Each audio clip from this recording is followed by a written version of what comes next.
at 9:17 a.m. On April 22, 1942, Lieutenant Commander Edward O'Hare walked through the front doors of the Grumman Aircraft Engineering Corporation factory in Bethpage, New York, carrying information that would change how America fought the Pacific War. O'Hare was 27 years old, had 7 confirmed kills, and wore the Medal of Honor around his neck. The president had pinned it on him the day before. But O'Hare wasn't there for a publicity tour. He was there because American pilots were dying in aircraft that couldn't match the Japanese Zero, and the Navy needed answers fast. The engineer waiting for him was William Schwendler, Grumman's chief designer, 38 years old, 15 years designing naval aircraft. Schwendler had been working on a replacement for the F4F Wildcat since 1941. The contract had been signed on June 30th, 1941, 6 months before Pearl Harbor. The prototype was scheduled to fly in 2 months. But the design wasn't finished. And Schwendler knew it had to be perfect, because the current fighter, the Wildcat, was getting pilots killed. The Wildcat was slower than the Zero, 318 miles per hour maximum speed versus 350 for the Zero. The Wildcat couldn't climb as fast. The Wildcat couldn't turn with the Zero. Not even close. In a horizontal turning fight, the Zero could complete a full circle in roughly half the time a Wildcat needed. That difference meant death. American doctrine said Wildcat pilots should never turn with a Zero. Never try to outmaneuver them. Use speed. Use altitude, dive in, shoot, climb out, hit and run. Don't get caught in a turning fight. But the Wildcat wasn't fast enough to reliably execute that doctrine. Zeros could catch Wildcats in a climb. Zeros could follow Wildcats through dives. The performance gap was too narrow. American pilots were forced into turning fights they couldn't win, and they died. The Navy had lost 42 Wildcats in the first 4 months of the war. Most were shot down in situations where better performance would have saved them. The training manual said the problem was pilot error. The tactical officers said these pilots weren't following doctrine. But O'Hare knew better. The problem wasn't the pilots. It was the aircraft. The Wildcat was a good airplane for 1941. But this was 1942. And the Japanese had been flying the Zero in combat since 1940. They'd had 2 years to perfect their tactics. They knew exactly how to exploit the Wildcat's limitations. And American pilots were paying the price. O'Hare had mentioned this to the Bureau of Aeronautics 2 weeks earlier. The Bureau listened because O'Hare had credibility. On February 20th, 1942, O'Hare had single-handedly defended the carrier Lexington against 9 Japanese bombers. He shot down 5 of them in under 5 minutes, expending only 60 rounds of .50 caliber ammunition. It was the most spectacular display of aerial gunnery the Navy had ever seen. The Medal of Honor followed, but more importantly, O'Hare had survived 14 combat missions flying the Wildcat. He knew the aircraft inside and out. He knew what worked and what didn't.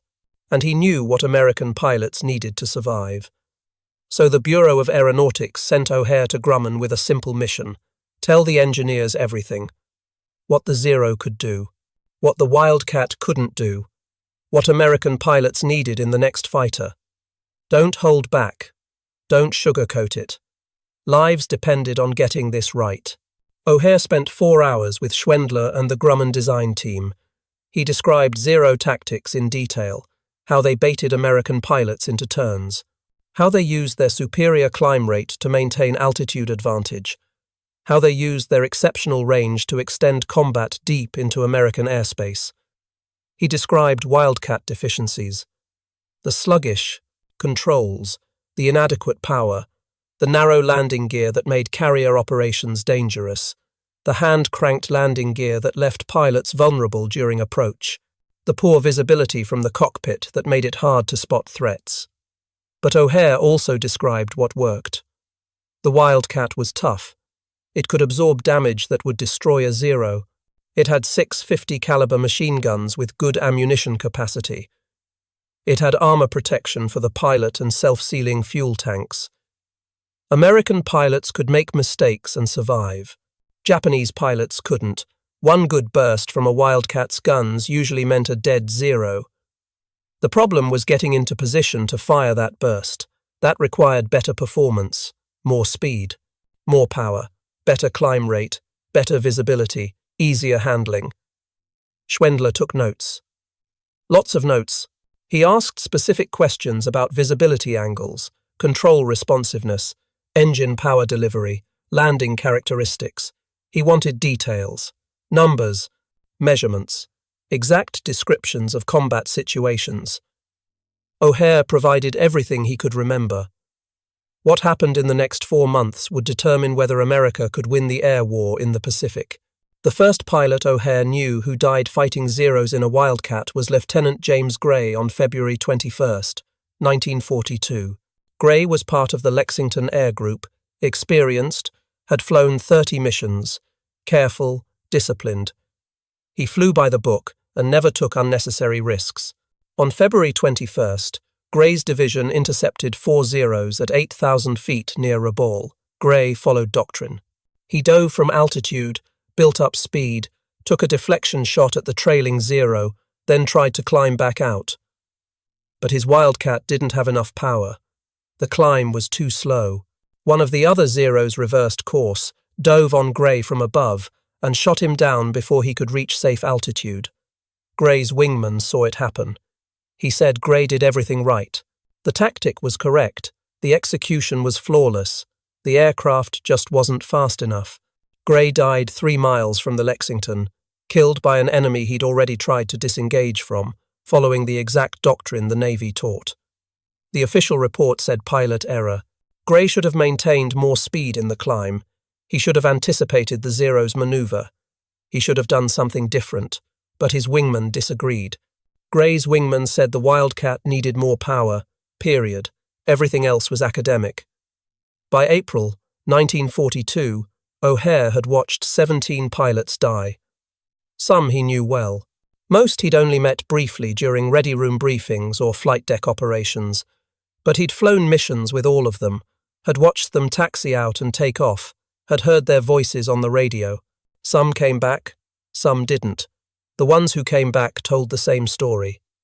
The Wildcat was too slow in a climb, too sluggish in a roll, too underpowered for the combat environment they were facing. Most pilots thought that was just how naval fighters handled. Big radial engine, lots of weight, some performance penalty was expected.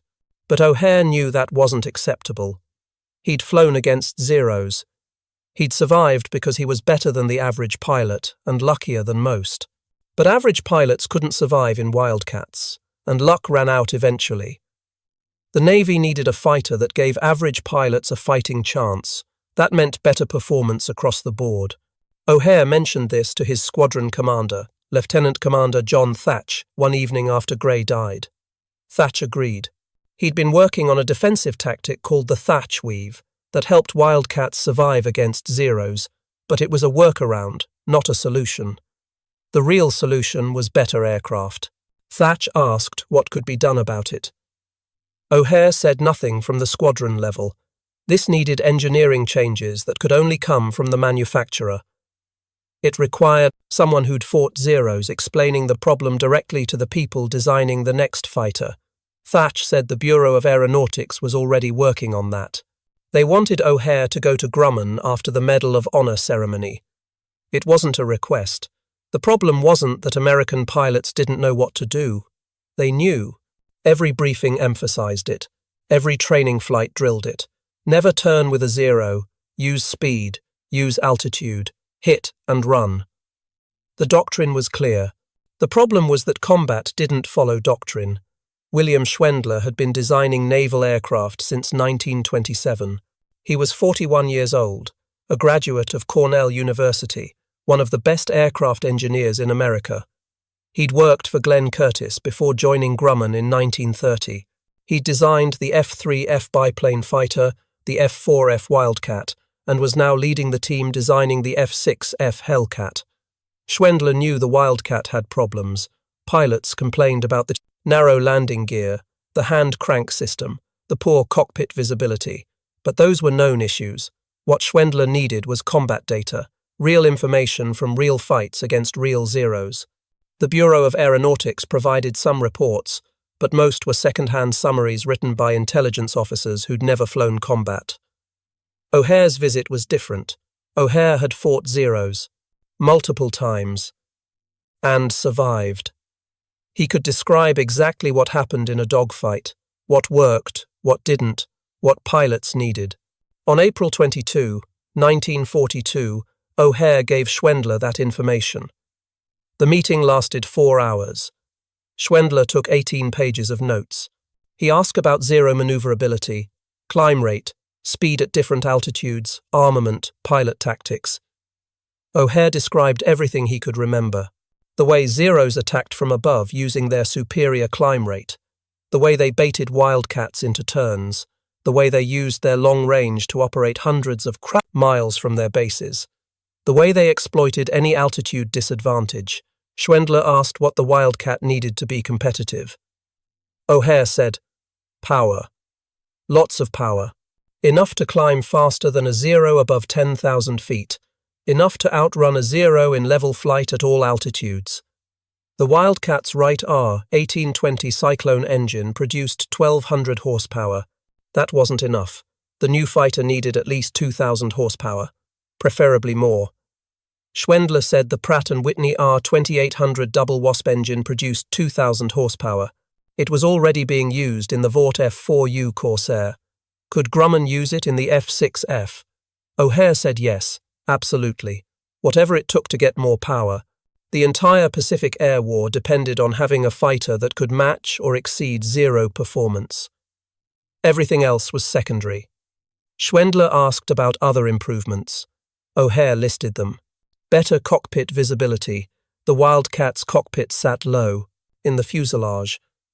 Pilots couldn't see threats approaching from certain angles. The new fighter needed the cockpit mounted higher with better all-around visibility. Hydraulic landing gear. The Wildcat's hand-crank system was dangerous on carrier approaches. Pilots needed both hands for flying. The new fighter needed landing gear that extended and retracted with the flip of a switch. Better armor protection. The Wildcat had some armor, but not enough. The new fighter needed more armor around the cockpit, the oil tank, the fuel tanks. Heavier armament if possible. 650 caliber machine guns were good, but more firepower was better. Maybe 8 guns, maybe 20mm cannons, whatever could fit.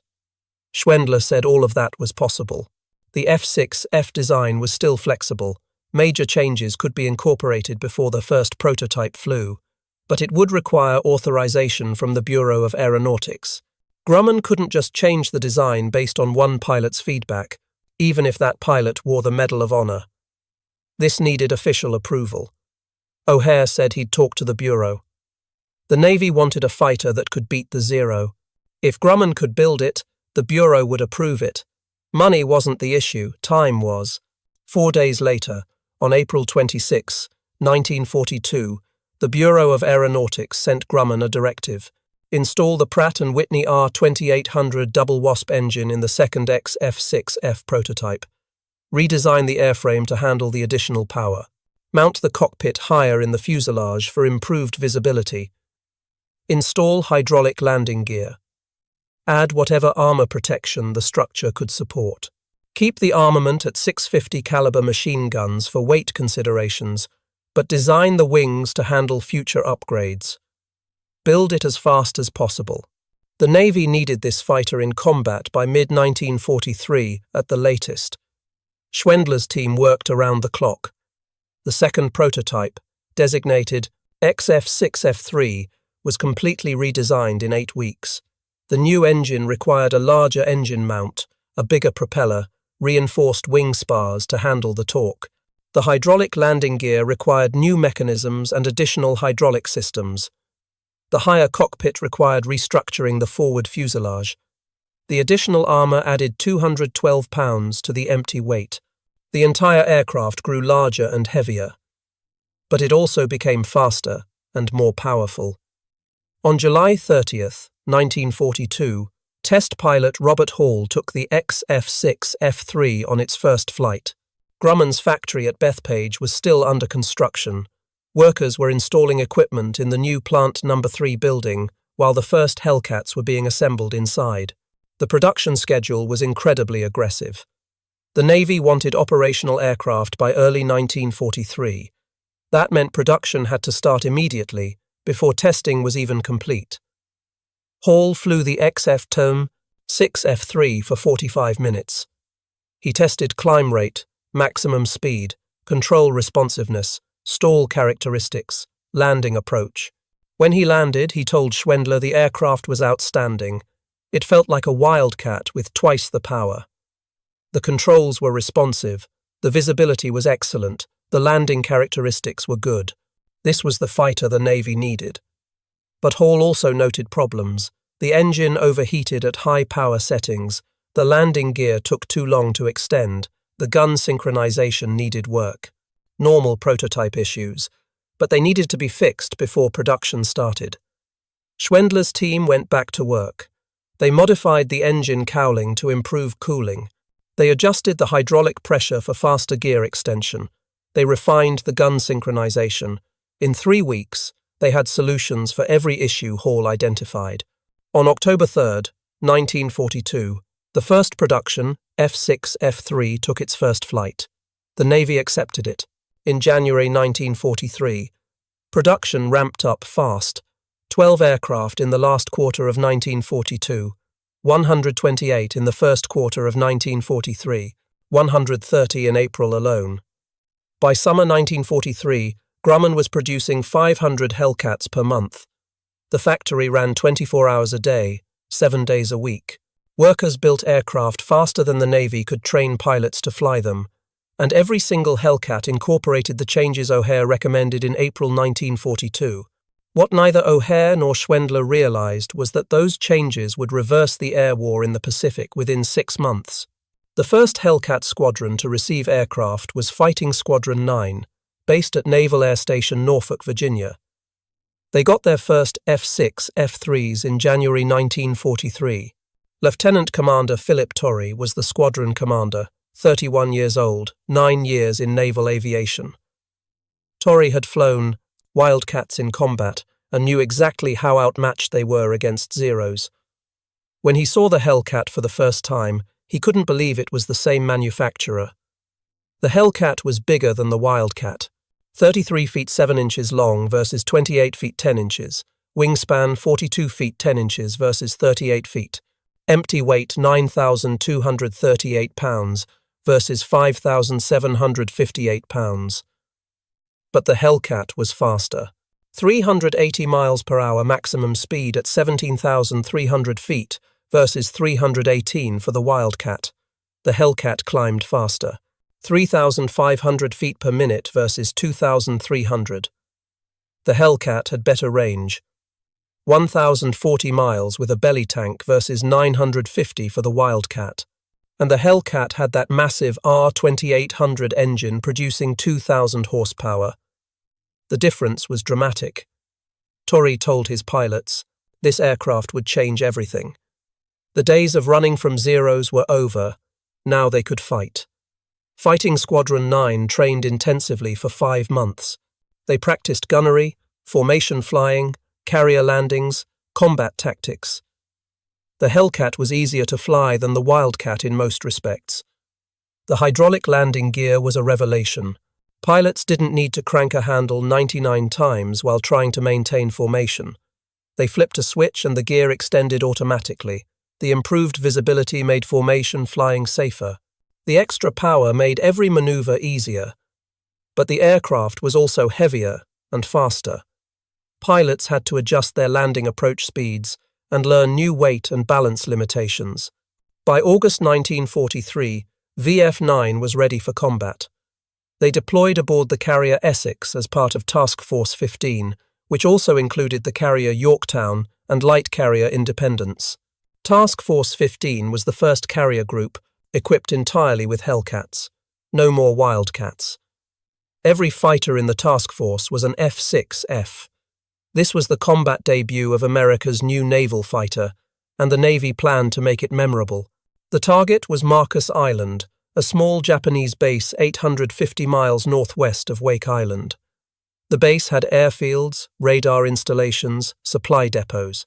It was defended by approximately 35 aircraft, mostly Zeros, and heavy anti-aircraft batteries. Task Force 15 would strike at dawn on August 31st, 1943, destroying as much as possible before the Japanese could mount a coordinated defense. At 4:15 a.m. on August 31st, aircraft began launching from the carriers. Torrey led VF-9 off the Essex. Commander Charles Crommelin led VF-5 off the Yorktown. The Hellcats formed up in the pre-dawn darkness and headed toward Marcus Island. They arrived at 5:50 a.m., just as the sun rose over the Pacific. The island was clearly visible below them. Torrey could see aircraft parked on the airfield, buildings scattered across the island, the dark shape of a radar tower on the highest point. Torrey's division dove first. They came in from the east with the sun behind them. The Japanese were caught completely by surprise. No fighters scrambled to intercept. The anti-aircraft batteries opened fire, but the Hellcats were too fast. Torrey's division destroyed 6 aircraft on the ground in the first pass, then climbed back to altitude and came around for a second run. By then, the entire strike force was engaged. Bombers hit the fuel depots and supply buildings. Fighters strafed everything that moved. The island disappeared under smoke and fire. 2 Hellcats were lost to anti-aircraft fire. 1 pilot died. 1 was rescued by submarine 3 days later. But no Japanese aircraft got airborne. The raid was a complete success.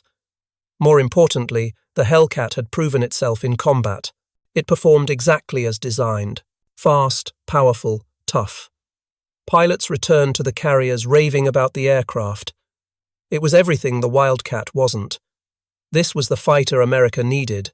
The next combat test came on September 1st, when Hellcats from the Independence intercepted a Japanese flying boat near Howland and Baker Islands. Lieutenant Junior Grade Richard Loesch and Ensign Arthur Nyquist teamed up to shoot it down. The first aerial victory for the Hellcat. More engagements followed. On October 5th, Hellcats from 4 carriers struck Wake Island. They encountered 34 Zeros. The Hellcats shot down 22 Zeros and lost 6 aircraft, 4 to Zeros and 2 to anti-aircraft fire. The kill ratio was better than 3-1, far better than the Wildcat ever achieved. But the real test came on December 4th, 1943, at Kwajalein Atoll in the Marshall Islands. 91. Hellcats from 3 carriers encountered 50 Zeros defending the atoll. The Zeros attacked aggressively, using for the 70 F6F, the same tactics that had devastated Wildcats for 2 years. But this time those tactics didn't work. The Hellcats were faster. They climbed better. They had more power. When Zeros tried to get into turning fights, Hellcats could disengage and climb away. When Zeros tried to dive away, Hellcats could follow them down. The performance gap had reversed. Now the Americans had the better aircraft. The battle lasted 37 minutes. The Hellcats shot down 28 Zeros. Only 2 Hellcats were lost. The kill ratio was 14-1. It was the most lopsided aerial victory American naval aviation had achieved against Japanese fighters in the entire war, and it proved conclusively that the Hellcat was superior to the Zero in combat. Word spread through the Pacific Fleet. The Hellcat was the real deal. It wasn't just better than the Wildcat, it was better than the Zero. American pilots finally had an aircraft that gave them a fighting chance. By the end of December, 6 carrier air groups were equipped with Hellcats. More were in training. The Navy's entire fighter force was transitioning to the F6F. The Wildcat was being relegated to escort carriers where its shorter takeoff distance was advantageous. The Hellcat became the standard fleet carrier fighter, and pilots loved it. The Japanese noticed the change in late 1943.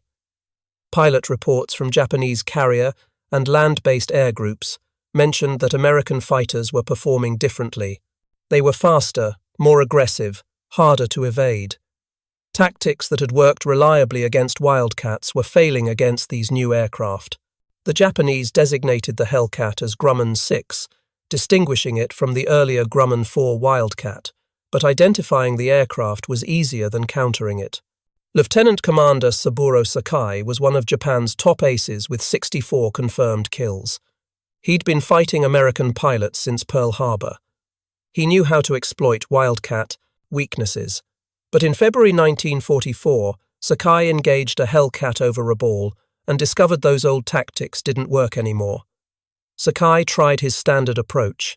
He positioned his Zero at altitude, waited for the American to commit to an attack run, then reversed course and dove to get behind the American during the climb-out. It had worked dozens of times against Wildcats, but the Hellcat climbed faster than Sakai expected. By the time he completed his dive and pulled up, the Hellcat was already back at altitude and positioning for a counterattack. Sakai had to break off and run. It was the first time in the war he'd been forced to disengage from a defensive position against an American fighter. Other experienced Japanese pilots reported similar encounters. The Americans weren't flying differently. They were still using the same boom and zoom tactics, but their aircraft were executing those tactics faster and more effectively, fractionally, but enough to matter. Enough to disrupt the timing that Japanese pilots had learned to exploit. Japanese intelligence tried to determine what had changed. They examined wreckage from downed Hellcats, looking for modifications or new equipment. They found nothing unusual. The Hellcat was just a better aircraft. It had more power, better speed, better climb rate. The engine was bigger. The airframe was stronger. Everything about it was designed to outperform the Zero in the specific areas that mattered most in combat. The Japanese tried to adapt. Some pilots became more cautious, avoiding engagements unless they had numerical superiority. Other pilots became more aggressive, trying to force turning fights where the Zero still had an advantage at low speeds. But both approaches had problems. Cautious flying meant giving up the initiative. Aggressive flying meant taking more risks against an aircraft that could absorb more damage than the Zero. Either way, Japanese pilots were losing. By mid-1944, Japanese carrier aviation was in crisis. They'd lost most of their experienced pilots at Midway and in the Solomon Islands campaign. The replacements were hastily trained and inexperienced. They were flying an aircraft, the Zero, that was optimized for 1941 combat conditions. And they were facing American pilots flying Hellcats designed specifically to counter Zero tactics based on direct combat feedback from Medal of Honor recipients. The result was predictable. On June 19, 1944, the Battle of the Philippine Sea became the defining moment for the Hellcat. 15 American carriers with 480 Hellcats faced 9 Japanese carriers with 370 aircraft, mostly Zeros. The Japanese launched 4 massive raids against the American fleet. The Hellcats intercepted every raid. The first Japanese raid lost 42 out of 69 aircraft. The second raid lost 98 out of 128 aircraft. By the end of the day, the Japanese had lost 240 carrier aircraft and another 30 to operational accidents. American losses were 29 aircraft, most to anti-aircraft fire. Hellcat pilots called it the Great Marianas Turkey Shoot. It was the most one-sided aerial battle in naval history. One pilot described it as being like hunting back home, except the targets were Japanese aircraft and they didn't run away fast enough. The kill ratio for the day was roughly 13-1. The Hellcat had completely dominated the Zero. Japanese carrier aviation never recovered from that loss. The combination of inexperienced pilots and inferior aircraft against experienced Americans flying Hellcats was devastating. One Hellcat pilot who became famous that day was Commander David McCampbell, Air Group Commander aboard the Essex. McCampbell shot down 7 Japanese aircraft on June 19th, becoming an ace in a day. 4 months later, on October 24, 1944, during the Battle of Leyte Gulf, McCampbell would achieve that status again. He and his wingman, Ensign Roy Rushing, engaged 60 Japanese aircraft. McCampbell shot down 9 aircraft, 7 Zeros and 2 Oscars. Rushing shot down 6. Together they destroyed 15 aircraft in one mission, the most successful 2-plane engagement in American aviation history. McCampbell landed aboard the Langley with 2 rounds of ammunition remaining and fuel tanks completely empty. He'd been airborne so long that the carrier deck crews had given him up for lost. McCampbell finished the war with 34 aerial victories, all in Hellcats. He became the Navy's all-time leading fighter ace. He received the Medal of Honor for his actions at Leyte Gulf. His air group, CAG-15, destroyed over 600 Japanese aircraft during their combat tour, more than any other air group in the Pacific. And every pilot in CAG-15 flew Hellcats based on the design specifications that came from Butch, O'Hare's meeting with Grumman engineers in April 1942. By November 1945, when Hellcat production ended, Grumman had built 12,275 aircraft. At peak production in 1944, Grumman produced 644 Hellcats in 1 month, roughly 1 aircraft completed every hour around the clock.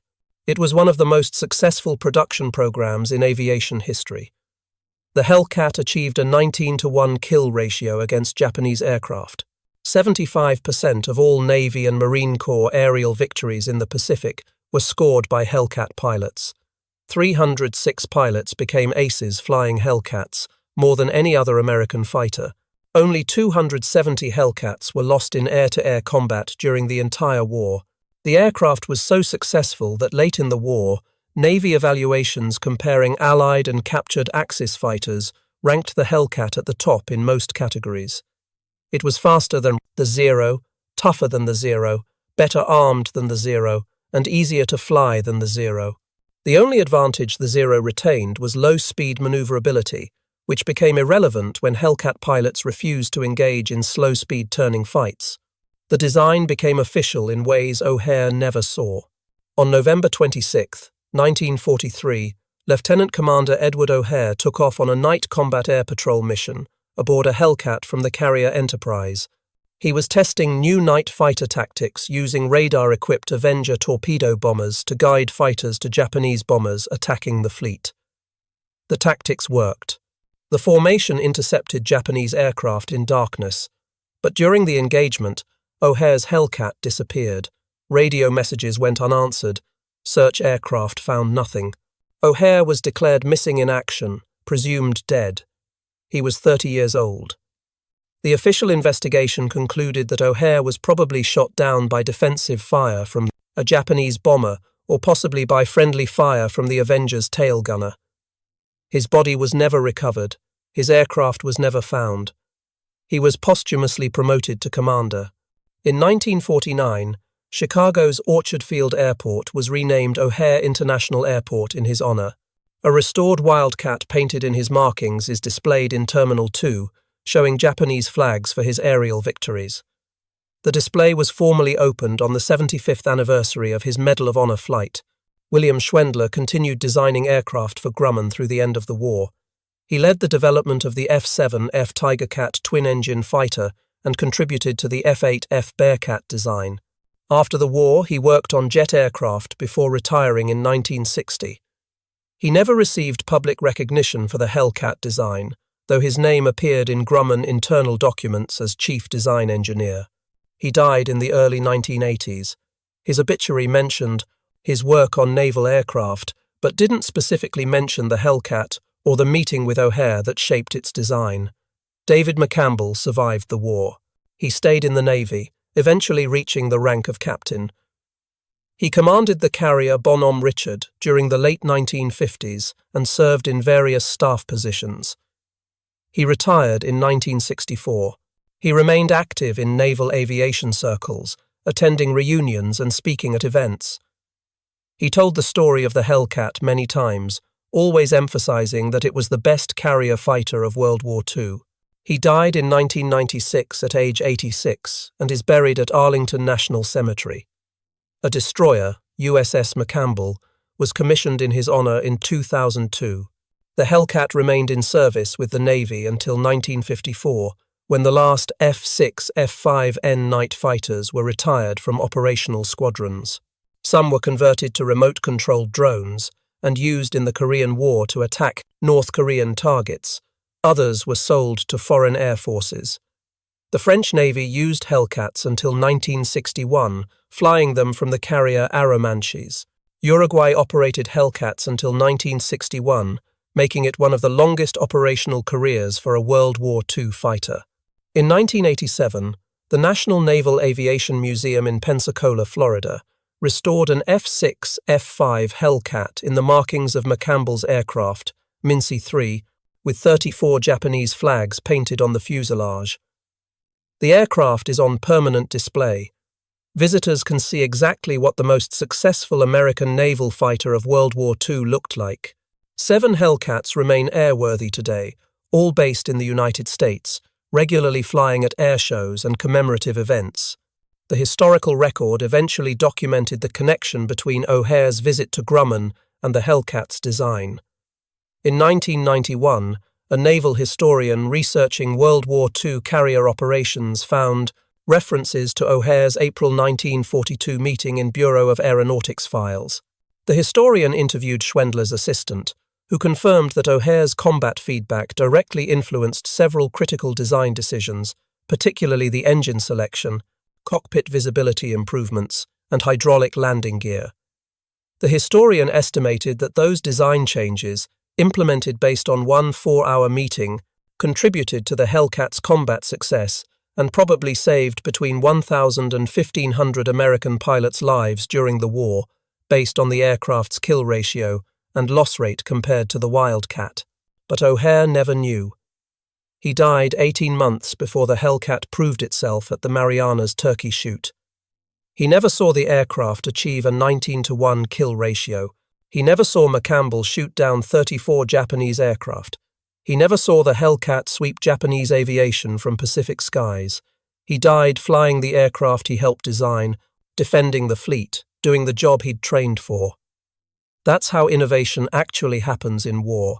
Not through engineering committees or bureaucratic processes, but through combat veterans who survive long enough to explain what works, meeting engineers who listen and implement changes fast enough to matter, and commanders who trust both groups enough to authorize radical design modifications based on limited data, because lives depend on getting it right.